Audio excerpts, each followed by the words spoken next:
नमस्कार दोस्तों, कैसे हैं? उम्मीद करते कि आप अच्छे होंगे और मस्त होंगे। तो अभी आप लोग को मैं एक बात बताने जा रहा हूं कि अभी चुनाव है और फिर देखिए जिसका डर था वही हुआ। फिर मतलब जब जब चुनाव होता है तब तो कोर्ट जाग जाती है, हर चीज जाग जाती है, सीबीआई जाग जाती है, हर हर चीज जाग जाता है। मतलब आप लोग जानते हैं लैंड फॉर जॉब के मामले में लालू यादव, राबड़ी देवी, तेजस्वी यादव जी, मतलब तीनों पर आरोप तय किए गए हैं और आरोप तय कर दिया गया है। अब उन पर केस चलेगा। और बताइए, आपको कभी नहीं लगा होगा, अगर आप किसी पार्टी से नहीं हो तो, पार्टी से तो सब रहते हैं, अगर पार्टी से नहीं हो तब आपको नहीं लगता होगा कि जब जब इलेक्शन आता है, चाहे राज्य का इलेक्शन हो या केंद्र का इलेक्शन हो, मतलब लोकसभा हो या विधानसभा, जब जब इलेक्शन आता है तभी तभी लालू यादव को केस में बुलाया जाता है। जब जब पति होता है, चारा घोटाले में बात को उजागर किया जाता है कोर्ट से। मतलब जब इलेक्शन नहीं हो तब सब ठीक एकदम। आप लोग को भी लगता होगा कि जब जब चुनाव आता है तब तभी ऐसा होता है। ऐसा क्यों होता है? अगर आप सही में आप केस चलाना ही चाहते तो मैं बचपन से सुन रहा हूं, लालू प्रसाद ये हो गया, लालू प्रसाद हो गया, वो हो गया। लालू प्रसाद को हटे हुए 20 साल 25 साल हो गया। आप लोग राज कर रहे हैं और विपक्षी से आप क्वेश्चन पूछते हैं कि विकास नहीं किया। आप लोग क्या कर रहे हैं? आप कौन सा विकास कर दिए? और रह गया बात की चुनावी क्यों, तो आप लोगों को ऐसा नहीं लगता है कि जब जब चुनाव होता है तभी तभी याद पड़ता है केस का मामला, मतलब कि बाद में दब जाता है क्या? जब चुनाव होता है उसी घड़ी ये लैंड फॉर जॉब, चारा घोटाला, क्या क्या केस है, पता नहीं उन पर क्या क्या केस है और तरह तरह का जो होता है। मैं कोर्ट पर सवाल नहीं खड़ा कर रहा हूं, लेकिन आप लोग को लगता है ना कि आप भी सोचिए, किसी पार्टी से नहीं है तब सोचिए। तो ऐसे तो पार्टी भक्त बहुत सारे हैं और मैं पार्टी भक्त के नाते नहीं, एक युवा के नाते, एक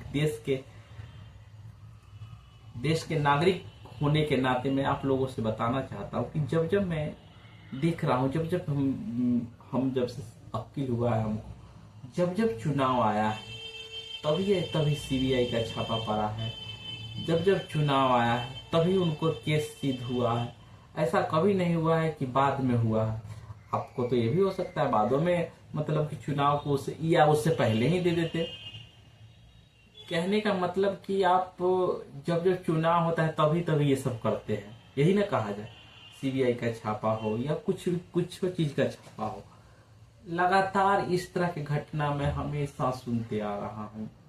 और मैं तो ये कहूंगा कि कितना अच्छा होगा। मैंने सपना देखा था कि हर घर में रोजगार होगा, वादा पूरा हो या ना हो, लेकिन आपको नहीं लगता है कि हम लोग पुराने आदमी तो देख चुके और लोग कहते थे कि चारा घोटाला बहुत दंगल होता, तो हम तो अभी भी देख रहे हैं दंगल है।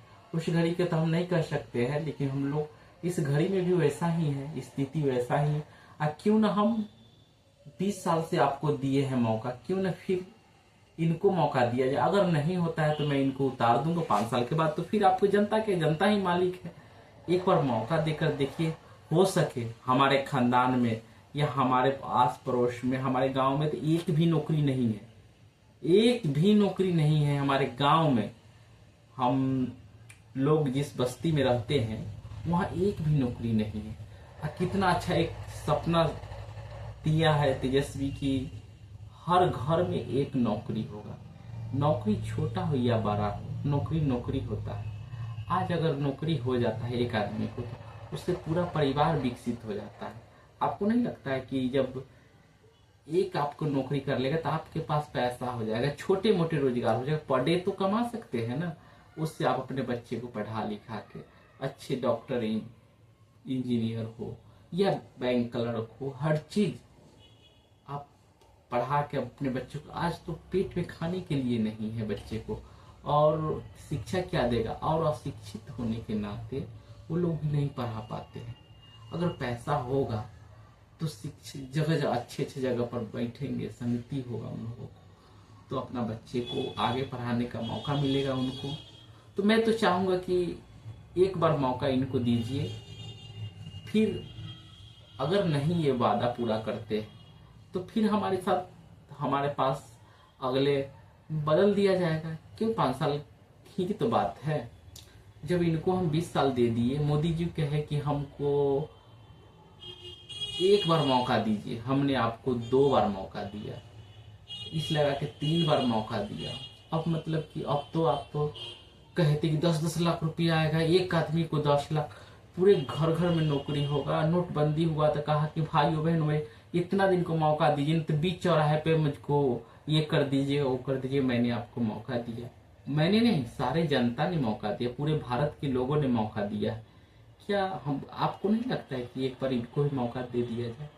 और मैंने तो अपनी आंखों से देखा है कि जो वादा किया था, और जब नीतीश कुमार के साथ आए थे तो रोजगार का बरसात होने लगा था, शिक्षा सुधर गया था, जगह जगह मतलब कि अथी होने लगा था, क्या कहते हैं ये स्कूल का कड़ाई होने लगा था, जगह जगह टीचर समय पर पहुंचने लगा था, जगह जगह मतलब कि टीचर को जो नहीं आ रहे थे सस्पेंड किए जा रहे थे। आज जब तेजस्वी यादव मुख्यमंत्री थे नीतीश कुमार के साथ, तो मैंने हाजीपुर की बात कह रहा हूँ और कहीं के नहीं, एक बार 12 बजे रात के छापा मार दिया। ऐसा कोई मुख्यमंत्री है जो रात में या कभी भी छापा मारा गया है? ये हाजीपुर का जो सदर अस्पताल है, जब ये छापा मारे तो देखे कि भाई स्थिति बहुत खराब है। वहिया से मैं चाहे किसी हाजीपुर के वासी से पूछिए, वो अगर दूसरा पार्टी से होंगे तो वो तो झूठ ही बोलेंगे, सब्जी से अच्छा है। लेकिन अगर रियल में अति जाति पाति न कर या वोट की राजनीति न करके देखा जाए तो हाजीपुर का सदर अस्पताल इतना बिजोड़ कर दिया है, इतना बिजोड़ कर दिया है कि मत पूछिए। लेकिन अफसोस की बात है एक बात, क्योंकि जैसे ही हटा तेजस्वी यादव, तो मैं उस दिन गया था, मेरे दोस्त का एक्सीडेंट हो गया था। अगर आप लोग के साथ अगर हाजीपुर के होंगे तो आप लोगों के साथ ऐसा हुआ होगा। मैं हाजीपुर सदर अस्पताल में एक्सीडेंट हो गया तो ले गया, तो उसको क्या होता है, यहाँ वाला टूट गया था, एक्सीडेंट हो गया था, यहाँ वाला टूट गया। तो मैंने डॉक्टर को दिखाया और तो डॉक्टर सजेस्ट किया कि आप सीटी स्कैन कराइए। तो मैंने सीटी स्कैन कराया। सीटी स्कैन कराने में हमको 600 रुपया लगा। हमने 600 रुपया की बात नहीं कर, 600 रुपया लगा, अच्छा बात है। हम ये नहीं कि सरकार को जो फीस है वो रखे हैं, तो 600 रुपया लगा। मैंने सीटी स्कैन कराया। उसके बाद जब डॉक्टर सजेस्ट किया कि इसको बैंडेज बनाएगा, जो टूट जाता है तो बैंडेज बनाता है, तो मैंने उस चेम्बर में ले गया तो कहता है कि कपड़ा नहीं है, कपड़ा आपको लाना पड़ेगा।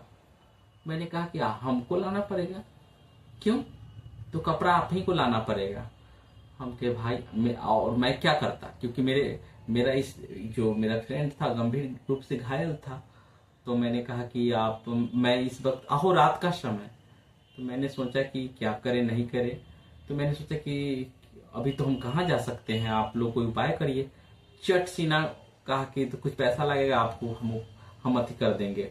बताइए, मतलब कि पैसा लिया गया हमसे और पैसा लेकर बैंडेज किया गया। और बताइए, उसमें भी एक और बात बताते हैं, यहाँ क्या दलाली होता है वो भी आपको बताते हैं। हाजीपुर के सदर अस्पताल की बात बता रहे हैं, जन औषधि केंद्र खुला हुआ, उसमें कम दाम के दवाई मिलता है और अच्छा आता है, ये नहीं कि खराब रहता है। तो डॉक्टर दवाई लिखा तो हमने जाकर उसमें से दवाई ले लिया। अब उसमें कहता है कि नहीं, ये दवाई नहीं चलेगा, और दवाई नहीं चलेगा। हम कहे भाई क्यों नहीं चलेगा, दवाई तो दवाई है, तो जो है कंपोजिशन जो है सेम है। तो कहा नहीं चलेगा, ये दवाई नहीं चलेगा, हम सजेस्ट नहीं करेंगे।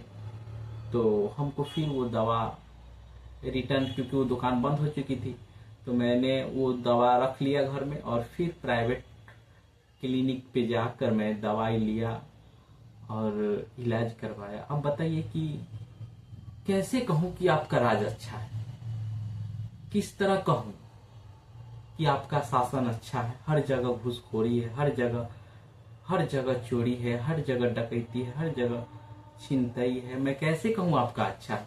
आप कहते हैं कि आरजेडी के शासन में खराब था, तो मैं आपके भी राज में देख रहा हूँ। और क्यों ना, जब हम मानते हैं कि अगर आरजेडी के राज में खराब हुआ होगा, ऐसे तो हम नहीं कह सकते खराब था या क्या, लेकिन अगर ऐसा हुआ है तो उनका बेटा ना है अब राज कर रहा है। ऐसा मत, जो विपक्षी है और जोर शोर से आवाज उठाते हैं रोजगार के मुद्दे पर, पलायन के मुद्दे पर, हर चीज के मुद्दे पर अपना पक्ष रखते हैं, तो क्यों ना हम एक बार उनको मौका दिया जाए। और जिस तरह हम मोदी जी को मौका दिए हैं, जिस तरह तेजस्वी जी को मौका, ये नीतीश कुमार को मौका दिए, उसी तरह एक बार इनको मौका दें। और क्यों ना, हर घर में नौकरी होगा तो कितना खुशहाल होगा। हमारे परिवार में तो एक भी नौकरी नहीं, हमारे खानदान में भी आज से कई कुछ साल पहले एक भी नौकरी नहीं, क्योंकि गरीबी इतना थी कि गरीब लोग पढ़ा नहीं पाते थे, और कहाँ से पढ़ाएंगे? जब जो आदमी मजदूरी करता था वो कहाँ से लाएंगे? लेबर का काम करने वाला आदमी ने कुछ चीज का व्यवस्था नहीं था तो नहीं पढ़ा। आज कंपटीशन इतना टॉप हो गया है कि जो आदमी कोटा दिल्ली पढ़ रहा है वो कंपटीशन में बैठता है, और हम जो सरकारी स्कूल में जब पढ़ते थे तो उस समय का स्थिति काफी खराब था, और अच्छे टीचर नहीं हुआ करते थे। टीचर तो आते थे बट मतलब कि ढंग से बच्चा को नहीं पढ़ाते, बेसिक कमजोर होने के कारण बहुत सारे कमी है। तो आपको एक बार आपको मौका देना चाहिए, मैं यही कहूँगा। और मैं एक बार और मैं तेजस्वी जी से रिक्वेस्ट करना चाहता हूँ, अगर आप लोगों को वीडियो ये शेयर कर दीजिएगा तेजस्वी जी का यहाँ, क्योंकि मेरी बात पहुँचे। ये नहीं कि मैं राजनीतिक के चलते कह रहा हूँ, राजनीतिक तो हमारा शुरू से मन है कि हम समाज सेवा करें, और जब तक आम पब्लिक बनकर समाज सेवा नहीं हो सकता है, कोई पावर नहीं मिले तो नहीं हो सकता। तो मेरा ये वीडियो आप लोग इतना शेयर करिए कि तेजस्वी यादव जी के यहाँ पहुँचे। और मैं चाहता हूँ कि इस बार तेजस्वी जी मुझे भी एक मौका दे, और मैं राजनीतिक में आना चाहता हूँ। मेरा बचपन से ही मन था कि समाज सेवा करने का, और समाज सेवा में ऐसे तो हो नहीं सकता है, मैं भी राजनीति में आना चाहता हूँ, इस बार चुनाव लड़ना चाहता हूँ। और अगर तेजस्वी जी चाहे तो हमें एक बार मौका दें, और मैं साबित कर दूंगा कि ये जो विकास कैसे होता है, किस तरह पढ़ाया जाता है, किस तरह माने समाज में जो भेदभाव है दूर किया जा सकता है, क्यों नहीं दूर किया जा सकता। हर एक आदमी को अगर रोजगार दिया जाए, वो भी जब रोजगार पालेगा तो वो भी अपना जो गरीबी है वो दूर कर लेगा और भरपेट भोजन करेगा। उसी तरह आप लोग के तरह चिकन चाकन होकर पढ़ने जाएगा, लिखने जाएगा, ऑफिस जाएगा, तो सारा भेदभाव खत्म हो जाएगा। ये जो गरीबी का जो खाई है ये दूर हो जाएगा, और ये जब दूर हो जाएगा तो अपने आप गरीबी, छुआछूत, ऊंच नीच, भेदभाव सारे दूर हो जाएंगे। और मेरा जो एम है, मैं चाहता हूँ कि एक बार हमको मौका मिले, और मौका मिले तो मैं चाहूँगा कि इस बार हमको मौका दिया जाए। सरकार से मेरा रिक्वेस्ट है, तेजस्वी जी से रिक्वेस्ट है कि हमको एक बार मौका दें। मैं तो उतना पैसा वाला नहीं हूँ कि मैं चुनाव अपने दम पर लड़ सकता हूँ, क्योंकि हम लोग उस लायक नहीं हैं। लेकिन जब किसी पार्टी की तरफ से लड़ा जाता है तो नाम होता है, और पार्टी के नाम पर वोट भी मिलता है। तो मैं सरकार से, मैं तेजस्वी यादव जी से, लालू प्रसाद जी से मेरे बात को पहुंचाए, और हो सके तो लालू जी और तेजस्वी जी हमें एक बार मौका दे, इस बार मौका दे, इस बार विकास करने का। हमारे वैशाली जिला में काफी दयनीय स्थिति है। मैं तो ये कहना चाह रहा हूँ कि हमारे जिस एरिया में मेरा जिस टोला में घर है वहाँ पे नाला की सुविधा नहीं है, और जो नदी हमारे दूरा के जो नदी है तुरा के सामने, और वो जमीन किसी फॉरवर्ड पार्टी का है, और हम लोगों को पानी धार नहीं बहाने दिया जाता है, क्योंकि हम लोग पानी नाला ही सुविधा नहीं है। इस तरह की घटना है, और जगह जगह सरकार कह रही है कि विकास हो गया। हम लोग को दूरा पर जो रोड पर घर है, और उस रोड के साइड नदी है, और नदी भी सरकारी है, लेकिन कब्जा किए हुए हैं फॉरवर्ड लोग, तो पानी नहीं बहाने देते हैं। आप कैसे कहते कि विकास? अगर नाला का सुविधा होता, हर गांव में नाला हो जाता, तो आप हमको, हमारे हम ही को नहीं, हमारे पूरे समाज को नहीं नाला का अति रोड पर पानी बहाने दिया जाता। हम लोग क्या करते हैं, अपना अपना दूरा पे छोटा सा गड्ढा खन दिया जाता है, और उसमें से जो कल के पानी आता है तो वो भर जाता है, और भर जाता है तो बाल्टी से उठाकर फेंका जाता है, क्योंकि उधर जमीन किसी और का है, और वो भी जमीन किसी और का, नदी का जमीन है, और नदी में नहीं गिराने दिया जाता। अगर सरकार अच्छे होते, विकास पुरुष जिनको कहते हैं, तो जगह जगह नाला बनवा देते। कहाँ है आपका विकास? हम तो कभी नहीं आपका विकास देख रहे। कैसे कहें कि विकास हुआ? न हमारे समाज, हमारे खानदान में तो आज तक किसी को नौकरी नहीं, हमारे समाज में, खानदान में क्या, हमारे गांव में कहीं किसी को नौकरी नहीं। और कितना अच्छा सरकार कह रही है कि हर घर में एक नौकरी देंगे, तो एक उम्मीद जगह है। और आप लोग से रिक्वेस्ट है कि एक बार मौका दीजिए उनको, एक बार मौका तो दे के देखिए। 5 साल के बाद फिर आपके हाथ में है, आप बदल दीजिएगा। तो मेरी बात से विपक्ष हो, या किसी को भी अगर बुरा लगा हो तो मैं क्षमा चाहता हूँ, क्योंकि एक बार मौका आप दीजिए। जिसके घर में नहीं नौकरी है, रोजगार नहीं, उसको भी तो रोजगार मिलना चाहिए। क्या अनपढ़ है तो उसको रोजगार करने का हक नहीं? क्या वो भारत का नागरिक नहीं है? किसी कारण बस वो नहीं पढ़ पाया या कुछ भी, और वो सरकारी नौकरी करना चाहता है, तो क्या वो नौकरी से वंचित हो जाएगा? उसका एम समाप्त हो जाएगा? तो ऐसा ना हो। सरकार जो कह रही है वो पूरा अमल करे, करेगी सरकार, मुझे पूरा यकीन है, क्योंकि मैंने देखा है उनको, जब जब वादा करते हैं वो पूरा करते हैं। तो इस बार जाति पाति देखकर नहीं, विकास देखकर वोट करें, और एक बार फिर इनको मौका दीजिए। उसके बाद आप फिर जो कहिएगा, जहाँ जाइएगा, जहाँ जनता स्वतंत्र है। तो तब तक के लिए इतना ही, तब तक के लिए नमस्कार, प्रणाम।